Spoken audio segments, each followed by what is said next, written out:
At this point, bite the bullet because I'm more on the edge of just trying to get one of those vets to take him to the next level, World Series, rather than just banking that three prospects are going to basically pull a 22 Julio. Hello, everyone. This is the Rooftop Sports, and here we are for some Mariners talk, pretty much our weekly Mariners talk. And here I am joined by Jay Trident Podcast, and I do have a very small surprise guest. But before we introduce him, Jay Trident, how have you been? Good, good. Got enjoyed a great Seahawks win last night. That was fantastic. And hopefully hoping for some Mariners moves here soon to bolster this team. And again, I mean, we're 2 months away from less than 2 months from baseball being back, pitchers and catchers. So I'm excited. It's a great time of year right now for Seattle sports. Well, you're excited, but of course, I'm dreading because I've been dreading about the 2026 season. Even before the playoffs even started, I was like, man, we got to win now. We got to win now. We got to win now because what if, I mean, whatever's happening right now, it's exactly what I feared. I've been feeling the post 95, even though I was barely alive in 95, I was like 3 years old, hadn't even watched Toy Story, but I can at least understand. I can actually, like, I read the feelings of 95, 96 Mariners fans, and I'm feeling the same exact thing 30 years later. It's only fitting that Mariners kind of sold on Polanco. So, anyways, the special guest I do have is this little guy, the little Mariners moose that I found in my old house. This was like buried in a box since 2002. So obviously he wasn't outside of the box through the entire time between 2002 to late 2025, and unfortunately, yes, he missed the amazing playoff run. And I think the first thing he asked me, well, first he was really upset that I left him in the box, even though I lost him when I was just a 10-year-old kid. But I guess he asked, so have I really missed anything? And I said, nah, not really. Actually, there were some years where he was literally better off. I think he would rather stay in the box than experience what happened between like 2004 all the way up to like what 2014, and then pretty much those little middle years of the Yeah. first years of Depoto. I think he would have rather missed that. But I do feel sorry for him that he had to miss 22 and 25. Yeah, 14, 16, 18, 22, 25 are the only years that were, so maybe '07 was okay as well. Those are the only years that were somewhat interesting to watch. It's always nice. One thing about moving that, it's a tough process. You end up digging up things that you didn't have in the past, which is always nice. It's always kind of a treat. You go, oh, I thought I lost that. And boom, there it is. I think the only thing he heard was he he heard things, right? He must have heard me screaming to the microphone, but he was probably like, "Wait, what is he screaming about? Like, I don't know what's going on." He definitely heard me scream when Naylor struck out. That one where I just went absolutely just exploded. I wonder if I still have that video. I do not. Nope, I don't have it. But but yeah, I mean, glad that the Moose is part of the YouTube channel. Maybe, I don't know. Maybe he'll bring some good luck and good Yeah, vibes going into 26 because maybe he's the at least, spark that's been missing. yeah, Because I think mean, about 2002, that was kind of like the tail end of a good run. So that might be what's the missing ingredient. it was around July 2002 when I took him to summer camp with me. And then after that, I kind of misplaced him. So, and then what happened after that? Mariners don't make that trade. Howard Lincoln comes out and say, "We're not winning a World Series. We're just fielding a semi-competitive team." So maybe he is the missing piece to the puzzle for the 2026 Seattle Mariners team. No pressure, buddy. But we'll take whatever we can get, whatever will help. We'll take it. Yeah, the awkward moment where I found that Mariner moose before the Mariners brought back Suarez potentially, or before we realized that Polanco is gone. So there's that. But yeah, I'm going back. I'm going just a little bit going into it, but yeah, I'm very thrilled about that Seahawks victory. I really thought that I was not looking forward to the game. I almost didn't even want to do it, but it's like, yeah, but it's my duty to do it, or otherwise I look like a bandwagon fan. But luckily, I was able to witness like bizarre plays. How about unfortunately, 2 boneheaded interceptions? What about that huge punt return and the overtime heroics, missed field goals, a lot of drama, and most importantly, I got to see the. So Rams head coach Sean McVay had a meltdown after the Seahawks defeated the Los Angeles Rams in exciting fashion, which included a controversial call. Here it is. That I've never quite seen anything like what happened on the 2-point conversion, where you're lined up to kick off. Then they say it's a fumble because they had the clear and obvious recovery. Now you tack it on, you make it a 30-30 game. That's the thing that I've said. I've never seen anything or never been a part of anything like that. And I've grown up around this game. I'm not making excuses. Making excuses. We don't do that. I don't believe in that. It doesn't move us forward. But we do want clarity and an understanding of, the things that we can do to minimize that when we rejected the 2-point conversion. Oh, boo-hoo! Let me play a sad song for you on the world's smallest violin. And Sean McVay, if the Rams got the benefit out of that 2-point conversion, you wouldn't be questioning the rules one bit. Don't lie. Keep playing the victim. That Sean McVay statement had really gotten me worked up in the last 24 hours. Like, I really tried to respect the Rams and Sean McVay. Yeah, it was annoying, but I was like, okay, at least he's a good coach. And then that happens, and he's like, no, injustice, it was bad. I was like, oh, wait, but what about and the Saints would be like, am I a joke to you?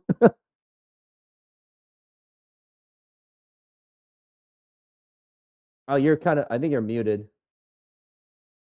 I was sorry. I like that you threw in the 2 clips there. That the Saints play, which I forgot about that one, and that touchdown last week. That I'm still not sure how that stood as a touchdown. So I do like that you threw those in there. I'll be honest, I had no idea that was going to be a good play, but it's a backwards pass. I know they're saying the whistle blew, but if it's a continuous action, the whistle blowing doesn't necessarily matter if there's a clear recovery. So it's within the rules. Sean, I'm sorry you didn't know the rule on that. I'm sure you're not alone. I'm sure other coaches don't know it either, but that doesn't mean that, it's not an excuse for things to, not knowing the law is an excuse for things. So it is what it is. And it was the correct call by the league rules. Now, we can argue that should that be a rule, fair to bring up, but it was well within the boundaries of the rules. And it was a great play design there for the, knock it down and recover in the end zone there. That's a beautiful play call. Yeah, and if it makes any Rams fans feel better, because a lot of them on Instagram, YouTube, and TikTok are basically saying, are you sucking up to the referees? I'm like, yeah, but if the Rams got the benefit of, let's say the Rams did that play and they won because of it, I still would have said Sam Darnold threw 2 picks and Cooper Kupp should have somehow held on to the ball after that first down. So I'm still I don't blame the refs, but it is funny too.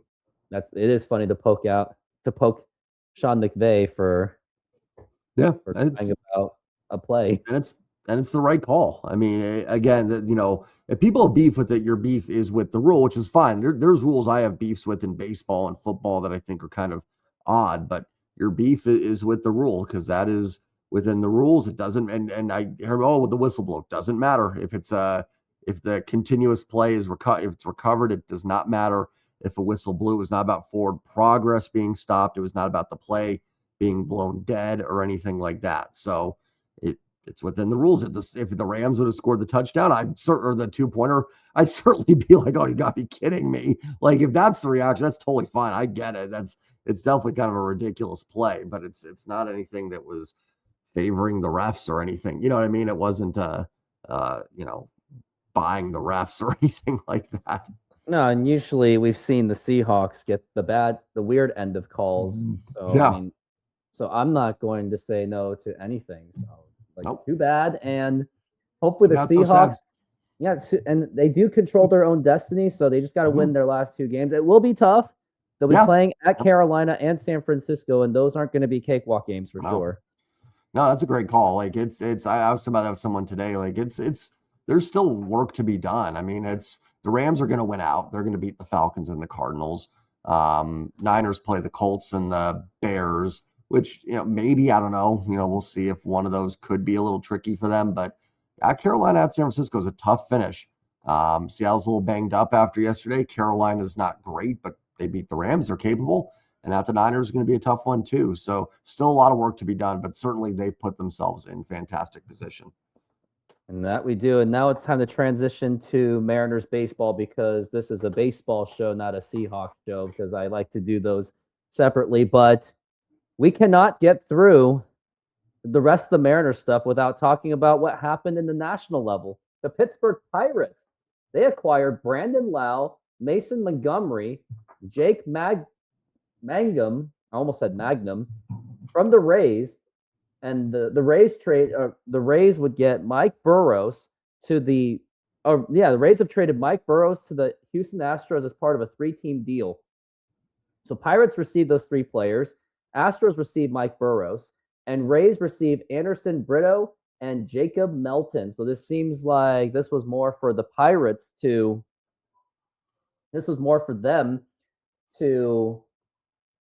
have some kind of a boost to their lineup, which is still kind of odd because the Pirates they're not exactly a contending team, but I guess they're trying to find ways to make Paul Skeens somewhat happy to get him some run support. But the statistics for Brandon Lau, I believe he sounded like, just by looking at his stats, he looked like he would have been like a typical Seattle Mariner. But I guess the Rays and Mariners, maybe they're tired of trading with each other. But last season, he was an all-star, 31 home runs, 83 RBIs. He did strike out 149 times. His on-base percentage wasn't anything fantastic. So he essentially could have been a Jorge Polanco kind of player. And then, yeah, he would have taken over for him. So that could have solidified the second base role. But I guess they think otherwise, that Brandon Lau is not the guy, which is why it looks like they allowed the Pittsburgh Pirates to go for him. And at first, I thought it was Brandon Donovan. I misread the whole thing, so I kind of freaked out. And I looked at it again, I was like, oh, it's just Brandon Lau. But, yeah, I mean, it could have been a player the Mariners could have gone for. I don't think they would have had to give up that much to get him. But I guess the Mariners they're thinking otherwise. Or they're doing exactly what I think they're going to be doing, which is what we will talk about later in the show. But take me your thoughts on this whole Brandon Lau move, even though it's kind of irrelevant. It is irrelevant to the Mariners unless whoever is on Houston becomes like a good bullpen pitcher or maybe starter. I don't know. Well, Burrows he pitched against the Mariners last year, and he was pretty solid. I don't know what his final numbers ended up being. He threw 96 innings last year, 97 strikeouts, started 19 games, 3.94. His Savant page isn't great. It's kind of mid, but definitely an interesting arm for an Astros rotation. I think needs a little more help than people think. They're probably losing Framber Valdez. They're not going to have Luis Garcia.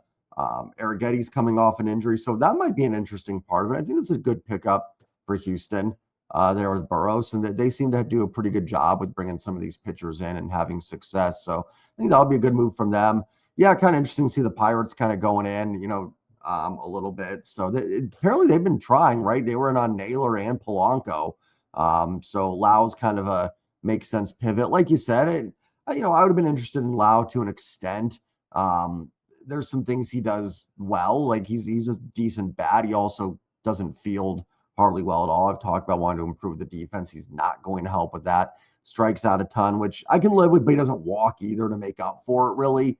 He's kind of just, let me see if I can pull up some numbers here. But, I mean, he's fine. Like, there's nothing, he's 31, so I'm not exactly, wouldn't have loved giving up prospects, but, he does a lot of things well.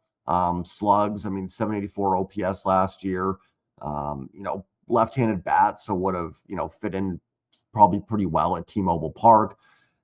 I just not a guy though, kind of like DH, fine, I guess. The Mariners are kind of in the market for one, so I can't sit here and go like, oh wow, this would have been, a terrible thing to get. He would have been fine, but probably not someone that'll lose a ton of sleep over. But again, like we say all the time on show, like Mariners are looking for that position potentially, unless they're going to do something right and have Dom DH. I don't know. So it's a guy that could have filled a need for the Mariners. It's not going to the Mariners, so it's definitely worth, kind of looking up at. But, I'm not wild on Lau, but, interesting bat. Definitely someone that could help potentially. Yeah, and I was also looking at the Ray side of it while you were talking about that side. And And yeah, who knows? Maybe that guy for Houston, he could cause problems for the Mariners because, like you said, good point that Mariners or Houston is in need to improve their starting because you did mention that they may lose a few pieces. But yeah, and you were also mentioning that maybe Brandon Lau just wasn't the right fit. But looking at the Tampa Bay Rays, they actually just updated the top prospects for Tampa Bay after that trade, and they went really quickly. But I give them credit to the nerds that are taking the time to do that as if it's their job. But Anderson Brito, he is a top 6 prospect. He's number 6 as a prospect in the rankings. Anderson Brito, the right-handed pitcher, he is an A+ right now, so he's probably a couple of years away. And then we got Jacob Melton, who is the more MLB ready. He's 6'3" outfielder. I think he was the big ticket for that. I wonder if he was actually a top 100 prospect. He was not, and it looks like Brito may have been. I'm just checking to see if he was. Not sure. I can't tell if he was. It doesn't say if he was for sure. I don't see him in the top 100, but I guess for Tampa Bay's sake, I mean, they know how to develop talent. Like, they do have one of the better farm systems in baseball, which is why they're able to at least be somewhat contenders. It's just that they just can't keep their players. So that's what Tampa Bay is doing. They're always just trying to rotate around and see which prospects they could get. So it was really just a trade for basically everyone. Pirates, so they can get some more offense to complement.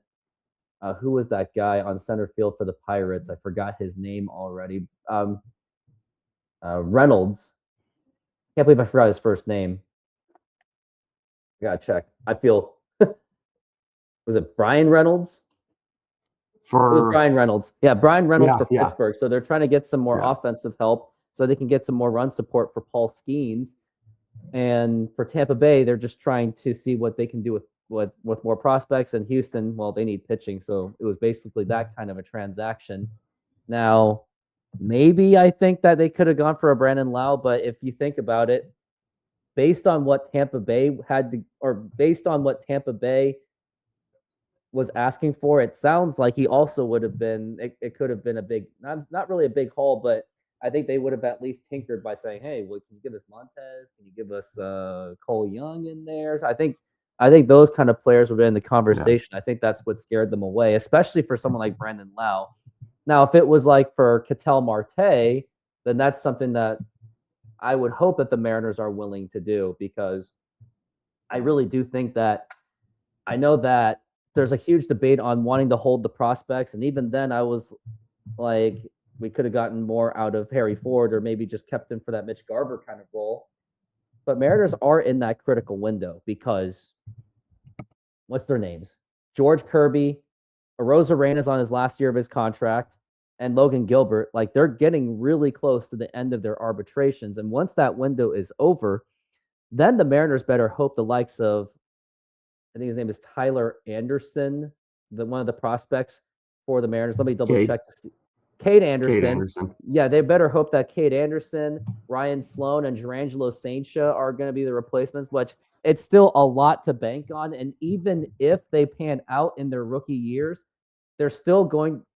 offenses are still going to adjust. Just like when they saw George Kirby, Logan Gilbert, and like Bryce Miller, they were just caught by surprise. And then as years went on, they started adjusting to those kind of guys. And it got to the point where Mariner fans are debating, man, should we just get Tarek Skubal for a playoff run? I don't know, but the window is closing more than what Mariner fans want to admit, which is why that's why I was always on edge during that playoff run in my live streaming shows. And if you saw it, some of you have been like, man, Rooftop Sports is just so negative and crazy, and broke my helmet. Don't forget about that. So they better figure out something. Like, I think this is like the year or the next two where I'm like, okay, fine. Just give away the prospects, because I think no one at this point should believe in everyone's untouchable. Like, even like Laz Montez, he's my most favorite prospect on the Mariners, but I also acknowledge that he does have a huge risk for strikeouts. Like, he's very volatile. I looked at his numbers, high strikeouts. So he could either, and some say that he could either be Yordan Alvarez or he could be Carlos Peguero. So I think at this point, I hate saying it, I love prospects.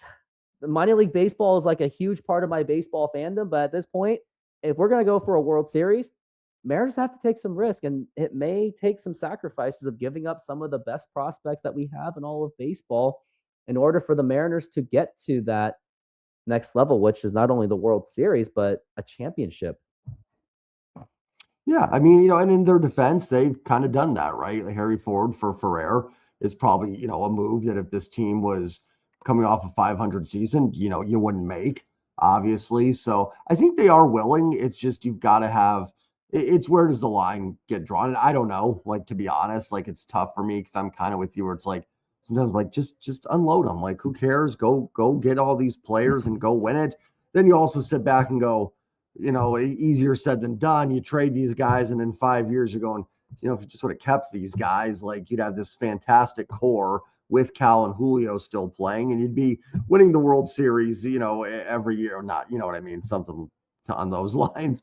So it's always tough. And some of the names out there are, there's questions with all of them. So you've got to be willing. You don't want to just, have that reputation of willing to give things away, but you also need to, the Mariners can be stingy and don't like to move off of their asking price or where they're willing to budge either. So it's a little bit of both. I think got to find that happy median, and the Mariners sometimes struggle to do that a little bit. But I also do respect, not wanting to give away the farm for certain players either. So it's a tough balance, but they certainly need to make some additions, no doubt about that. And I think they will. They'll do something.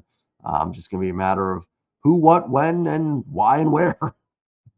Yeah, pretty much. And I'm looking up all the prospects from like 96 and 97 on what the Mariners gave up. And like when they gave up Jason Varitek was their second best prospect in 96. David Ortiz actually technically wasn't even in the top 10. So when they gave away David Ortiz for Dave Hollins in 96, and the only reason why you might remember the name Dave Hollins is because of that. Do I still have that VHS tape? Oh, because of this. You got to love these guys. But yeah, looking at 97, best prospects were Jason Varitek and Derek Lowe, but Derek Lowe wasn't even in that top 10. Their top 5 was Jose Cruz Jr., which they did give up. Ken Cloud, Dean Crow, Raul Ibanez, Jason Varitek. Those were your top 5 prospects. But that's what the Mariners are scared of. I guess they don't want to repeat another 96, 97 kind of moves. But at the same time, it's like a fine line, right? Because we want to hold the prospects, but we also want to win. So it's kind of like a damned if you do, damned if you don't. It just comes down to what they can really get out of these players. But it depends really who you get, because in 97, they traded for a failed bullpen pitcher in Heathcliff Slocum. But I guess the reason why Boston was able to leverage the Mariners prospects is because they looked at their rankings and it said Mariners were dead last in the bullpen. It's like, well, you're desperate and your bullpen sucks, so you're going to have to give up those two. So Boston really knew the definition of not selling themselves short. So you got to give them credit to that. But I don't know. It just depends on what they get. And which is why, I know I said that like 50 times, which is why there's a debate on whether the Mariners should get the likes of a Brandon Donovan. And the rumors have been, according to Marine Layer Podcast, and no, I shouldn't be piggybacking off of them, but honestly, I think everyone piggies back off of each other. We piggyback off of each other sometimes, so what's the big deal?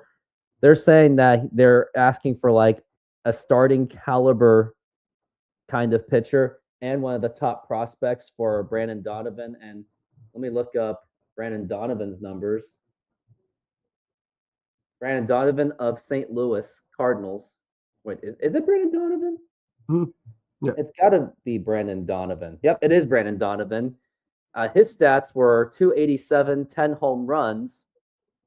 So he'd be more of like batting style wise, because he's a second baseman. He would be someone like maybe like a hitting wise, maybe like a Cole Young or like a Ben Williamson at best, but he's like an already developed kind.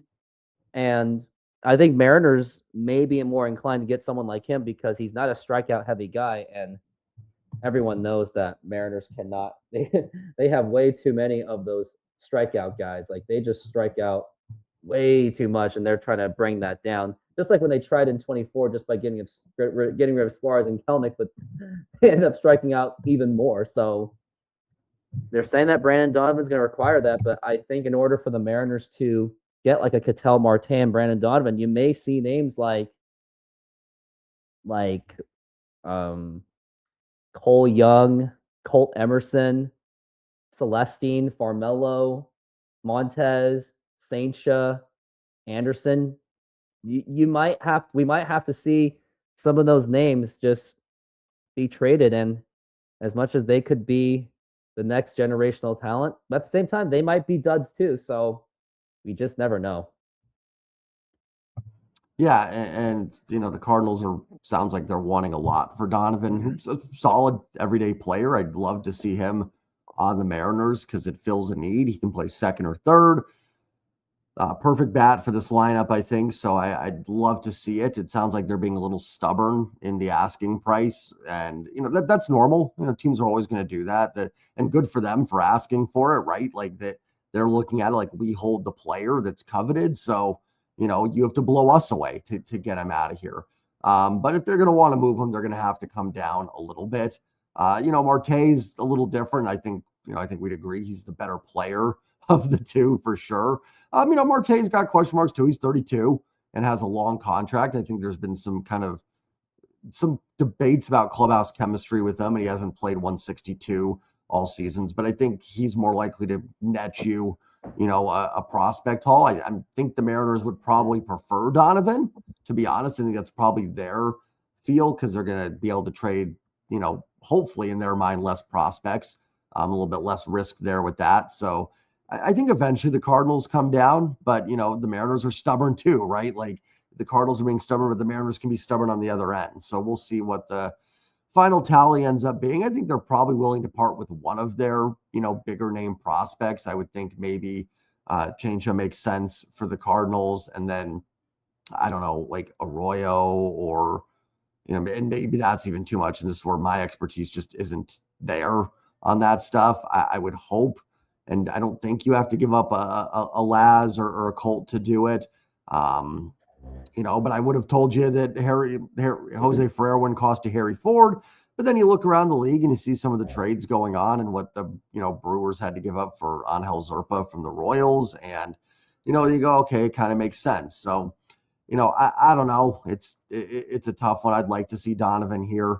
I guess Bo Bichette's willing to maybe move to second base. I just still don't think that the money's going to be there, but sometimes these guys come down a little bit too, price wise. Everyone thinks they're going to get 9-year, $200 million deals. And then, heck, Alex Bregman had to sign like a 1-year deal last year. So you never know what ends up happening. So I think Donovan's the Mariners' preferred option, but the Mariners don't like to budge. So if the Cardinals won't budge, the Mariners won't budge either. So it might be a little bit of a standoff for a while on that one. And then who knows, another team comes in there, talking about like, we don't know things, and another team slips in there and they're willing to give that extra prospect. And the Mariners are, like I said, to their credit and their discredit at times, their stubbornness, it can be good, but they are willing to walk from these things. They're willing to go, I'm not throwing in the Laz Montez for you. Sorry, not doing it. So sometimes it's a positive, sometimes it's not when they're willing to do that. So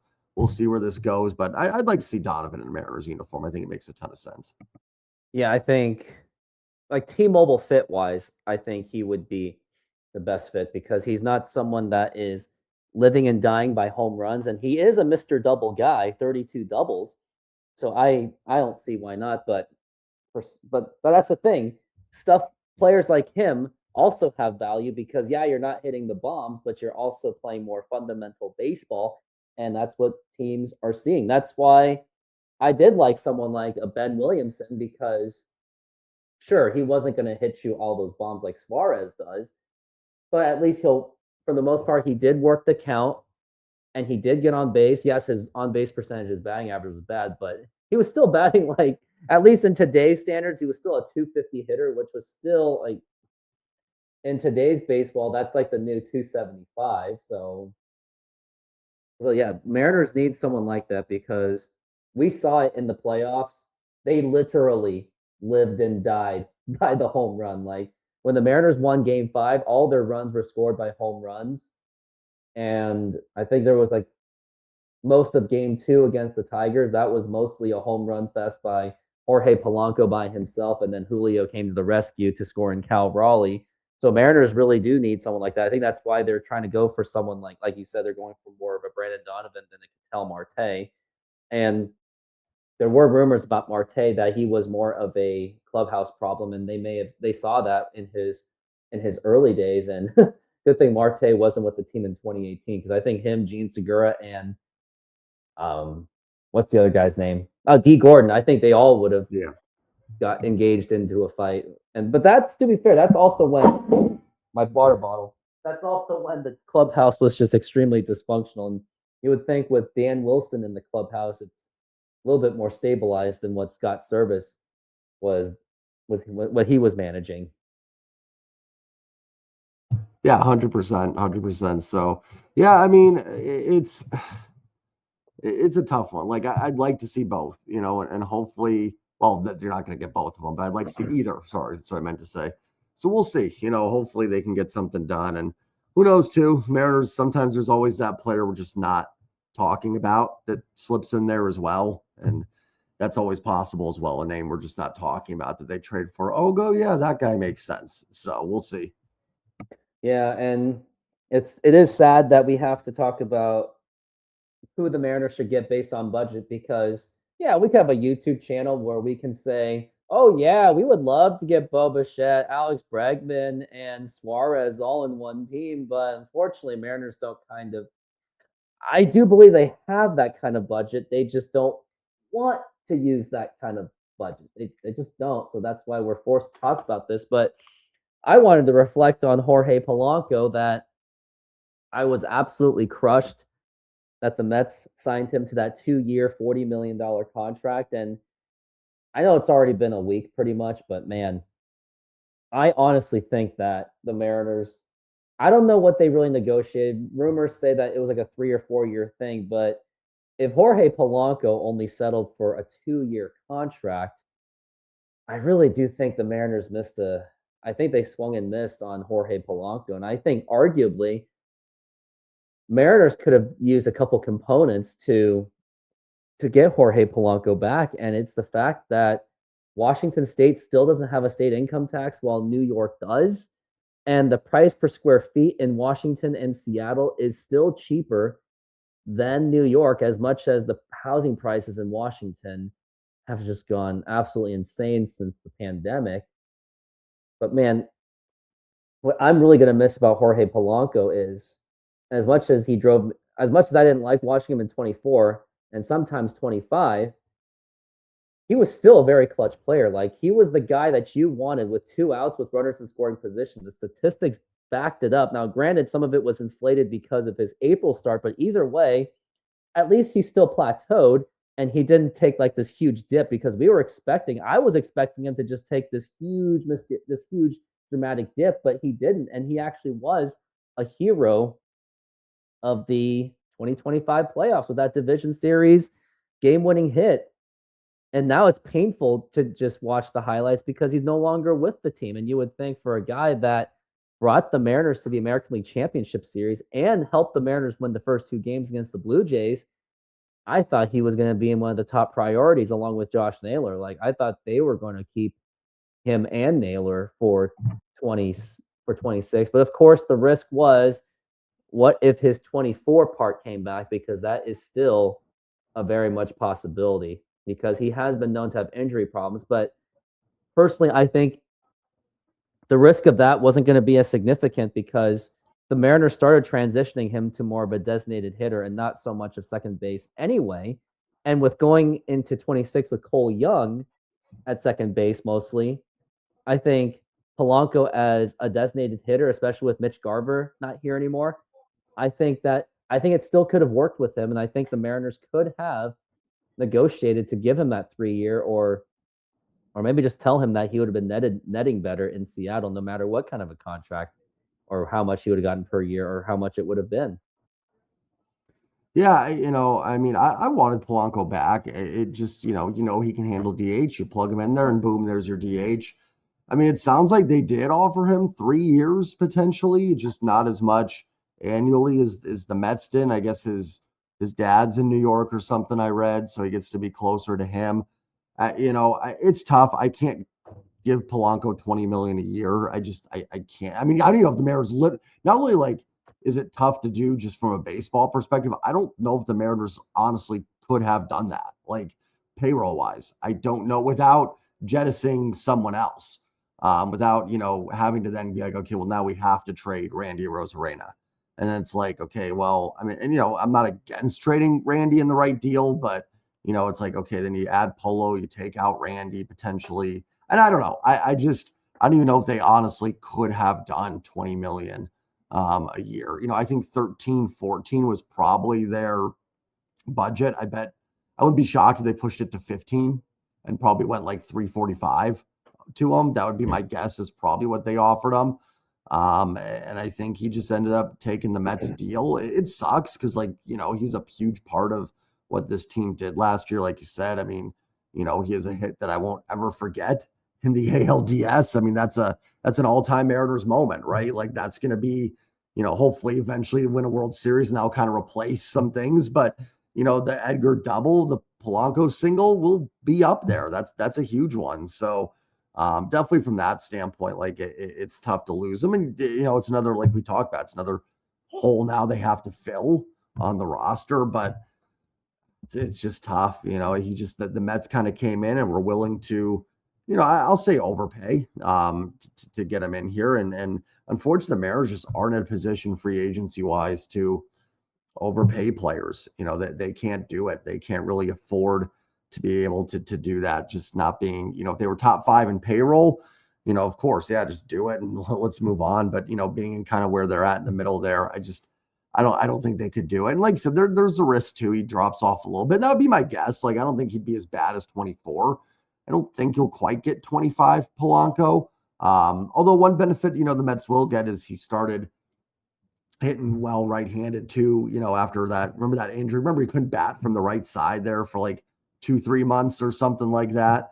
So, in the second half of the year, he was hitting right-handed just fine. So, and it's a big ballpark in New York, but I think there's a lot of space for him to gap some doubles there as well. So, I wish him success. It's a guy that I will never utter a bad word about, Jorge Polanco. He did a lot of good for this team and helped make a lot of memories. Wish him the best. Would have loved to seen him back in Seattle, but I can certainly understand the team not going for the 20 million a year, just based on some payroll restrictions and based on there is a chance that there is an injuries and a drop off a little bit there too. But every player's got that, right? Like, every player can drop off to an extent. I know. I hear you, man. Like, but the reason why I was willing to say bite the bullet, just deal with it for a couple of years, and it is another one of those damned if you do, damned if you don't kind of things. But because he was going to go into DH, and I know that 20 million would have been a huge steeping asking price, but at least with the window Logan Gilbert and George Kirby and Randy Rosarena in, I think it still would have been appropriate to at least see, just to see what's going to happen, at least if Polanco could have been a contributor, because I'd rather have someone than not. Now, if Polanco did turn into his 24 form, then that's the risk that they took. But it's sometimes better to take the risk than not, because the last thing I want is, let's say 2 years from now, Mariners don't even sniff the playoffs, or they make maybe a little run to like maybe a lesser version of going to the ALCS or even just the division, or maybe just thinking the wild card. Maybe 2 years from now, we could say, oh man, maybe we should have given that money to Jorge Polanco. And even if Jorge Polanco stinks with the Mets, I still would have wanted him, because it would have been a different situation. And funny enough, there is one maybe saving factor for Jorge Polanco and the Mariners is, let's say the Mets suck, which it is kind of expected to unless they add someone, because they have lost Pete Alonso, they lost Edwin Diaz. Maybe the Mets sell in trade deadline, just like when they sold away Justin Verlander back to the Houston Astros. So maybe the Mariners can trade for cheap to get Jorge Polanco back at the deadline. So maybe that's what it is. That was another Marine Layer podcast idea. Credit to them, by the way. But either way, it is painful that the Mariners they did end up letting him go. But don't get me wrong, if he ever comes back to Seattle, I'm sure he'll be welcomed with warm arms and huge standing ovation, just like what Suarez got when he came back to Seattle. And hopefully the Mariners can welcome back Suarez, which, by the way, I think Jorge Polanco leaving gives the Mariners more reasons to try to re-sign Eugenio Suarez, because who else are you going to get at third base? Like Alex Bregman, but I don't see that happening, because I don't see the Mariners giving up that much for Alex Bregman. And of course, there's that whole Mariners rivalry thing with the Astros baggage thing, which honestly I think it's like everyone just needs to get over and just move on from that. I mean, plus the whole Astros like garbage banging thing has been pretty much a non-story for years anyway. And because the third base market isn't that significant, and can you really trust Ben Williamson to do the job? That's why I want Eugenio Suarez. And here's the thing. If you can have Eugenio Suarez on the team, you can at least make him a DH to take the pressure off of him playing defense, so he can focus more on batting, and then just let Ben Williamson develop as a third baseman. So that's the other idea I got. And Ben Williamson, what if he can turn into like a Brandon Lau kind of hitter? And if that could happen, and you have Eugenio Suarez as a designated hitter, then the Mariners could still very much still be dangerous contenders. Yeah, I'm still in the mindset with Gino. I'm still waiting that out until the very. I just don't. That's a tough one for me. I'm waiting that out. And again, if we get to the end, close to spring training, nothing's done, and he's still sitting there, 1-year deal. I'll do it. I'm willing to get a bat in here. I think, again, looking at the lineup right now, I think it is actually still a pretty good lineup, despite some of our frustrations, and rightfully so. I'm not saying they shouldn't add, but you're great at catcher, solid at first base. We shouldn't just dismiss Cole Young. I'm not saying you're doing it, but just as a fan base, like Cole Young could still be a solid player, and I think you'll still see them in there for Donovan for sure. So you could be Donovan at second. JP is going to be there at short, decent bat, not a great defender. Right now, Ben's there at third, good defender. You hope that bat can just get to that league average point. And your outfield's, solid with Randy, Julio. Right field's a little bit of a question mark for sure. Still wouldn't mind them getting involved in an outfielder, but with second and third base being the biggest issues. And then DH. So right now you probably have Robles and right Dom at DH, Robles, Rayleigh, and right with Dom DHing.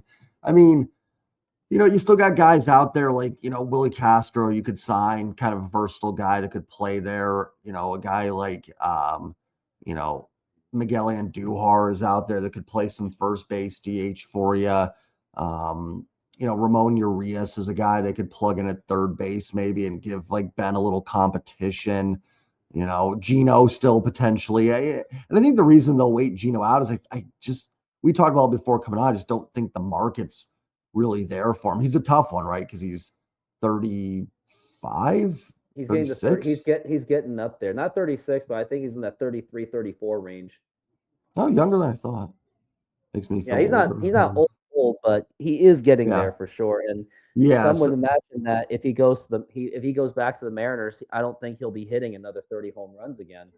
Right. And then, his numbers when he came over weren't great. Like, I think it was like a below 100 WRC plus. I think he brings a lot to the table more than that. He's just a tough one for me, because there's moments you watch Gino go, oh my gosh, like, I don't even know like how this guy gets hit. Then all of a sudden, he goes on a weak tear where it's like you can't get the guy out. You know what I mean? So it's a tough one there. And and I was one of the people in 23 that thought, he's starting to slip a little bit, and certainly didn't love trading him for Sebi Zavala and Carlos Vargas. But, I understood trading him, that he is fantastic in Arizona, obviously a better place to hit than Seattle. But the guys have an MVP type season. So you never know with Gino. I won't count him out. I won't say no to it. I'm certainly not in the camp of no. I'll never say just straight up no to pretty much anybody. I'll always look and see where it makes sense, but I would still wait that one out. We'll see, and if you can get a 1-year deal and maybe that does present itself, and you add Donovan, maybe they do go out and add a DH somewhere that we're not thinking of, and then your one hole is third base, and they're not trusting Ben yet, and you say, hey, we'll bring Gino for 1 year. So we'll see where that ends up going. But really curious what they decide to do, and I don't know how much faith they have, and I don't mean that like that they don't have faith, but just in general in Cole Young and Ben Williamson. That's the other thing too. Do they really believe in these guys, or are these guys players that they think can handle the everyday load? I just can't imagine they go into opening day with both of them in the opening day lineup. It would just seem very odd to me. It just doesn't seem like something they'll do. I could see going with one of them, but I don't see them going and rolling with both of them. So it's got to be a second or third baseman that they're going to add somewhere in a trade. If they don't get Donovan or Marte, I don't know. Like, there's probably a name out there that's on a team that someone's going, oh, you could get this guy, and that, I don't know, but it's probably going to be via trade, and could be anybody. There's always a guy that, I didn't think of Luke Raley as a trade option in the 23 offseason. Jorge Polanco, no one thought of that either. And we were thinking, Polanco. Oh man, Jerry's a genius. Yeah. So, I mean, there's always a guy like that that's, maybe someone's sitting on a bad team that we're not thinking of that could come over and do some stuff. So, I know I'm being very general with that, but, I think they've got to add at least a second or third baseman, and hopefully soon, so we can start talking about this roster a little bit more, because it's tough to talk about because it just feels incomplete right now. So we'll see. Yeah, everything is just based on speculation, which we were going to talk about too, about can the Mariners really pull a 22 with Colt Emerson, Cole Young, and Ben Williamson? Now, here's the thing. If it was the years 2020 and 21, and everyone like Julio, Cal Raleigh, Kirby, Woo, like let's say all those players were all coming out at the same time, then I'll be like, oh yeah, of course. What do we got to lose? Because there's no they were like 21 and 22. There was not really that much. Like 21, there was no expectations for that team. Nobody was going to think they were going to win 90 games, and let alone in 20, nobody thought that they were going to be within 2 to 3 games for the playoffs, and that's when they were, quote, rebuilding, and they still almost made the playoffs. Now, granted, they allowed more playoff spots because it was the COVID season, but yeah, in 21, when they were not expected, if it was that season, I was like, oh yeah, let everyone out. Why spend money now? Let's just see what the young guys can do first and then go from there. But right now, Mariners are just in that window where I just don't think anyone can think that they can do that. Like, it's really like no one thought Julio was going to pull that off either. I thought he was going to be maybe like a fringe 20 home run hitter, probably around like 16 to 18, but we see like the potential, but he exceeded expectations. But to expect like Cole Young to break out, and Ben Williamson, and maybe Emerson, and Las Montez, because don't forget about Las Montez. Like, if he has a good spring training, if not like a Julio-like spring training, he could be in considerations to have that right field starting spot, because it is technically open. As much as Dom Canzone had a great season of 25, including his iconic 2-run home run, it was, I think, that tied the game against Arizona, in which I did witness that. And ironically, Josh Naylor beat us up in the extra innings and with the grand slam home run. I mean, and the 3 home runs against Kansas City, as much as he was fantastic, he also faded in the playoffs. And I don't think you can really use Dom Canzone. And as much as I enjoy watching Dom Canzone, I talk about how much he has one of the most beautiful home run swings, but he has the ugliest swing and misses I've ever seen. Like, it looks like he's swinging a golf club sometimes when he's striking out. So, but to bank on all of those rookies to basically pull a Julio 2022 and carry that all the way to the playoffs, it's too much to bank on. And even if they show flashes of potential, even if they do pull out the Julio, who is to say that they're not going to struggle in the playoffs either? Because then there's a whole playoff adrenaline, lack of experience, or what's their character going in the playoffs, and pitchers will eventually figure them out. At least if you have seasoned veterans, at least the pitchers know exactly what to expect. At least we know what to expect, which is why I want to see the Mariners just give Suarez just one more chance, or get the Brandon Donovan or the Ketel Marte. And if it does have to take some of those best prospects, so freaking be it. Because I mean, I would hate this window to be taken away, like just wasted, because we saw it in 95, 96 when they just wouldn't seal the deal and win with Griffey, A-Rod, Buhner, Martinez, and Johnson. What about 2001 when they just would not get that one more bat? Because I think they were literally just one more bat to be guaranteed playoffs every single year. Then the Felix years and Cano years, I think that would have been an ALCS kind of team at best. But again, they also wasted it by just not putting in the money for just those one or two players. And that's where we're at right now. And I think at this point, just do it. And I hate saying it to get those players. And even if we have to give up a haul, Jerry and Justin is known for a top 100 farm system, so they can make up for it later. They always get these international free agents from like Venezuela and Dominican Republic anyway.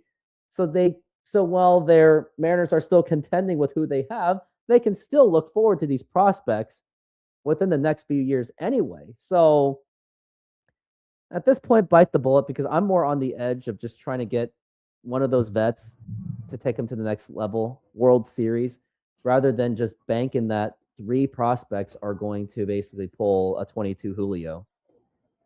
No, I agree with that. I just will say, like, I had a lot of people mad that they traded Harry Ford for Jose Ferrer, and that's what they did there. So, I mean, like, I think they are willing to do it. And I'm with you. It's like, this is your window. You know what I mean? That they were the best team in the AL West last year. This is their opportunity to, keep it going. And I think the AL is extremely winnable. Heck, they were, 8 outs away from winning it last year. So no, I agree. I think if there's an off season for them to be a little bit more like willing to sell guys, this seems like the time.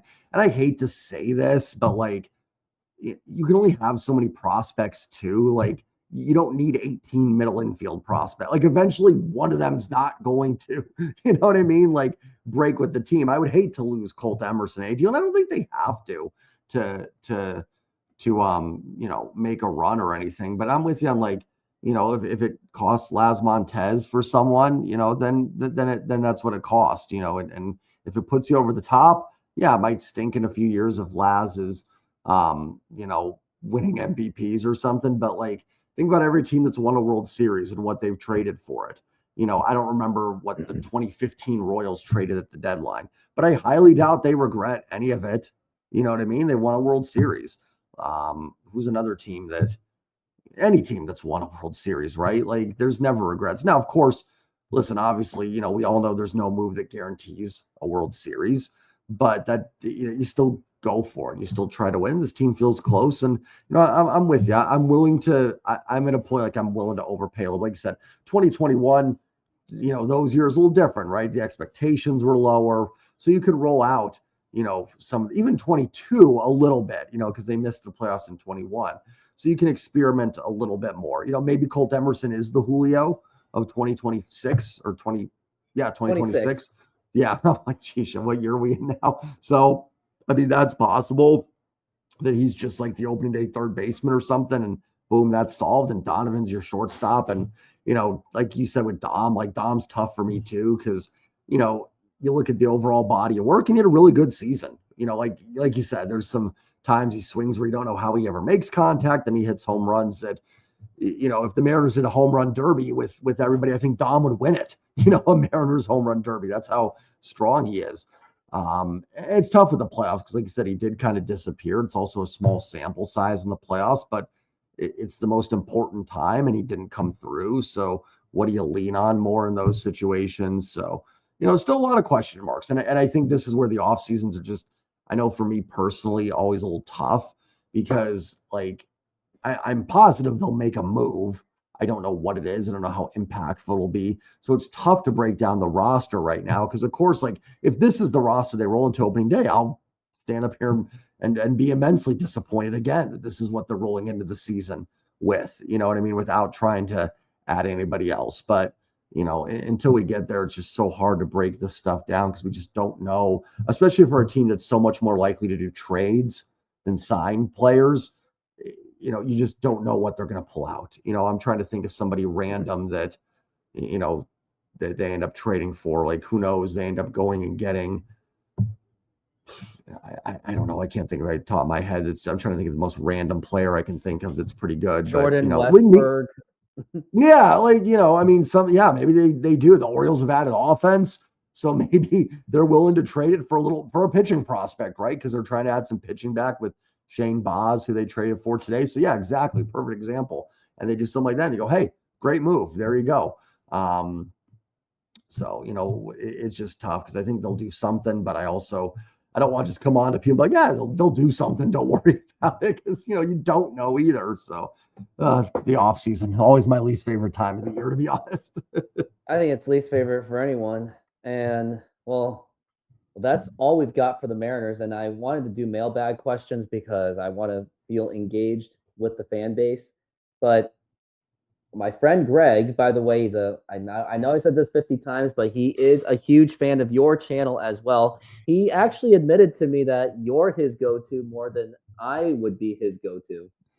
Well, because he's got you on a daily basis. So, he's spreading the wings a little bit online. So. Yeah.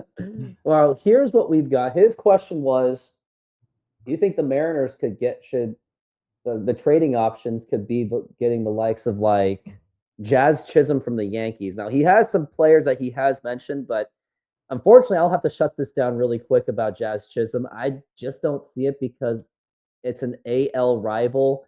Yankees are also a dangerous contender, so why would the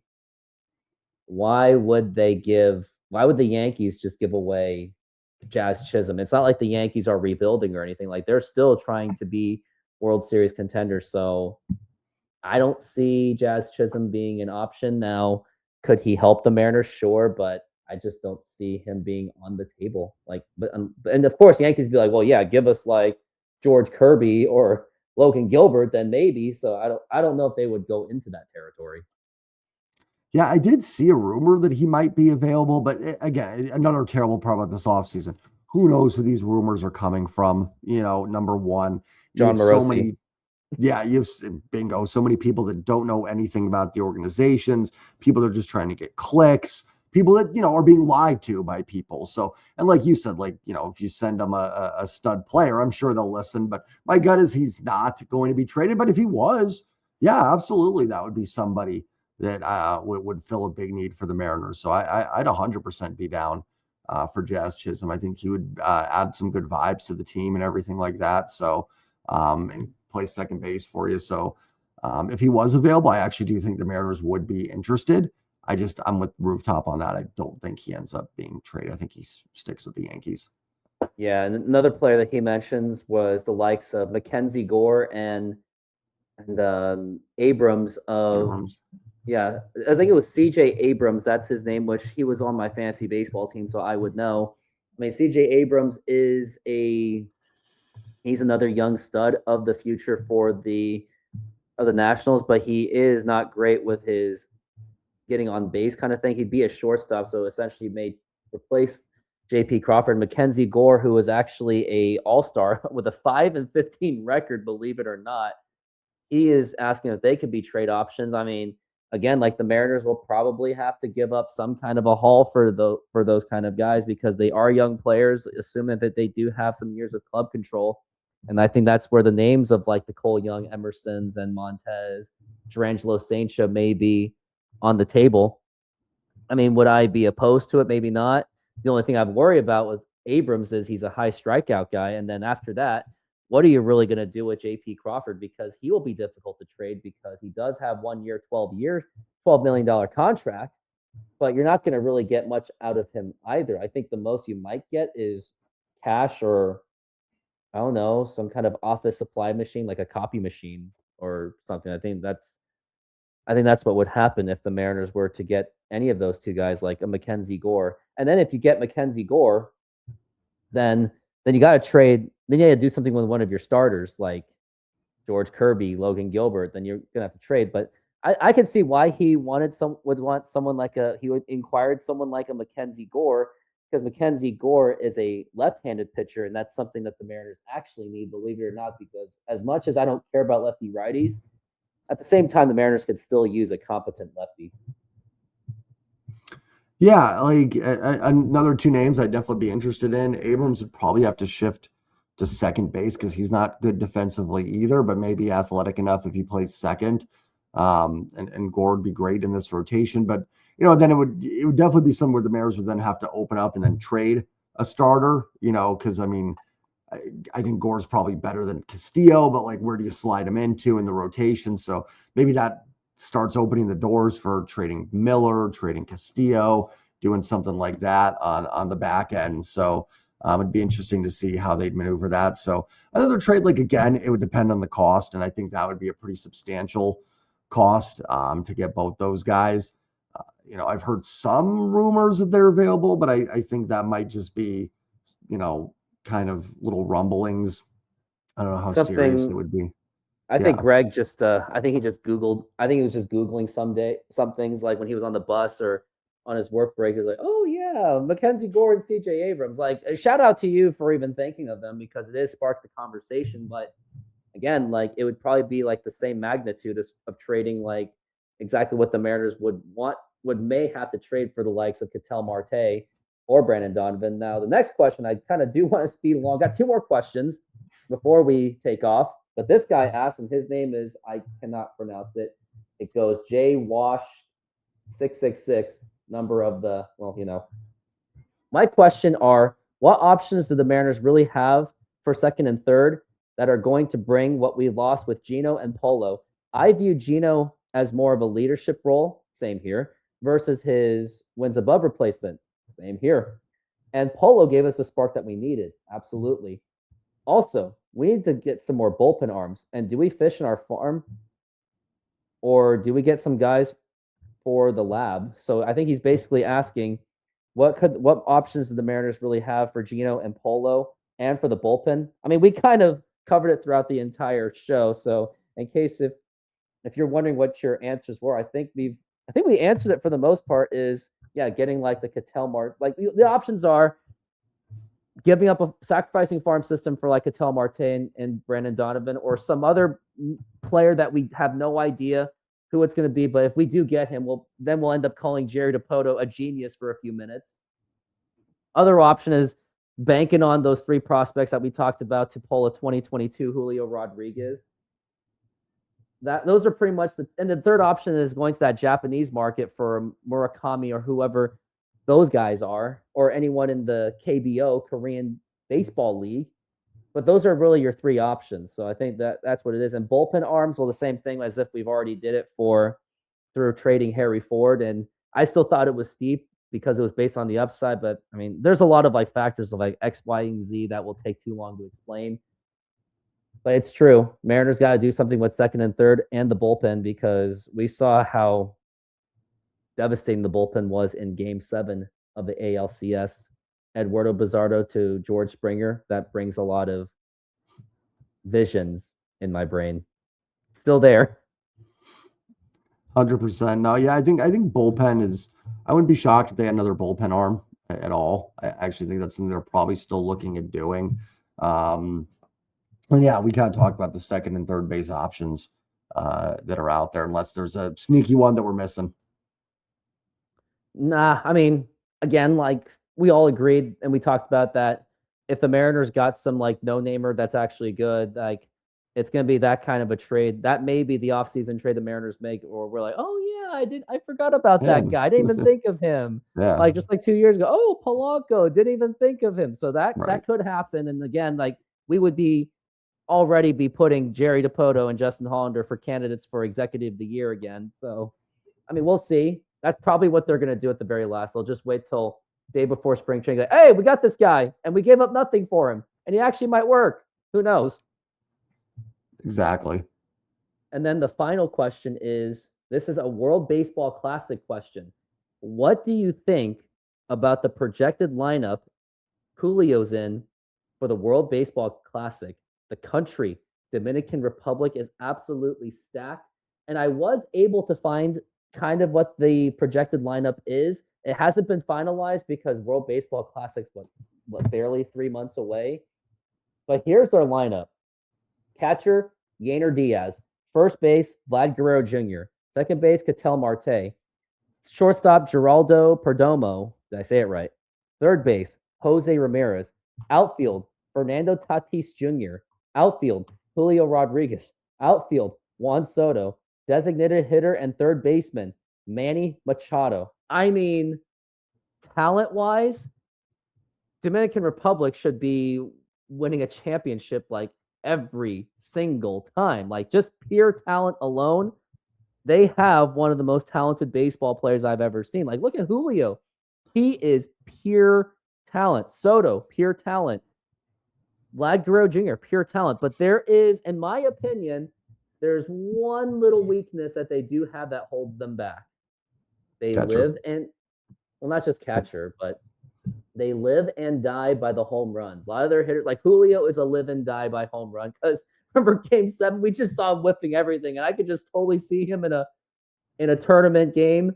He would still be like going for those fences rather than let the guy on deck take care of the job. Like Julio should have let Cal Raleigh take care of the Blue Jays because he's Mr.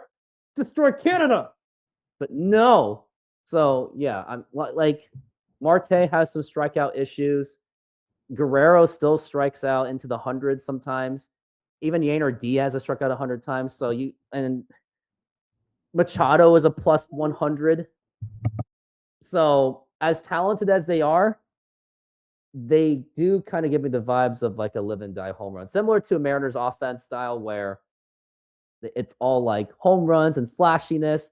While you see the Japanese, they play a little bit more fundamental baseball. United States play a little bit more balanced baseball. So that's why I think the Japanese baseball team is still an overwhelming favorite. I mean, even especially with Shohei Ohtani. But I mean, yeah, Dominican Republic, yeah, like on paper, they always look like a very talented baseball team. They should be winning every single time just by talent alone. But the thing is, talent doesn't always conquer everything in tournaments like that. Yeah, I think it's a loaded lineup. I mean, no doubt it is top to bottom really good. I wonder who's going to bat ninth in that lineup. That's pretty crazy. But yeah, I mean, it should be a fun tournament. I will say I know Team USA does it the better catcher over the Dominican Republic, so we got that. Yeah, they got some guy. I think he hit 60 home runs, and didn't he tie a guy named like Babe Ruth, and didn't he kind of almost win the MVP? And what's his name? I forgot. What is it? Cal Relay? Pitch Garver, right? Yeah, something like that. Actually, I actually thought his name was Cal Relay. So when I was talking to my friends at a restaurant, I was like, "Hey, we should call up Cal Relay." I called him Cal Relay when everything all started. It was like, "Oh, it's actually Cal Raleigh." And fun fact, I actually saw his first ever home run as a major leaguer. It was against the Oakland A's, and he hit the home run to the Hit It Here Cafe. When I saw that, I was like, wow, I hope he pans out. Yeah, that was 22, I think, right? Or 21. Was that 21 or 22? And then 22, Tom Murphy was expected to be the starter and maybe have Cal Raleigh smoothed in. And then Tom Murphy got that terrible injury. And Cal Raleigh stepped in, and rest was history. That's right. That's right. That's when he broke out. That's why 22 was such a fun season. Yep. Because we saw the breakout of Julio. We saw what Cal Raleigh can do. And I think a lot of attention went to Julio Rodriguez, of course, but Cal Raleigh was just as impactful, if not more impactful, than Julio Rodriguez was, in my opinion. 100%. Well, that's going to do it.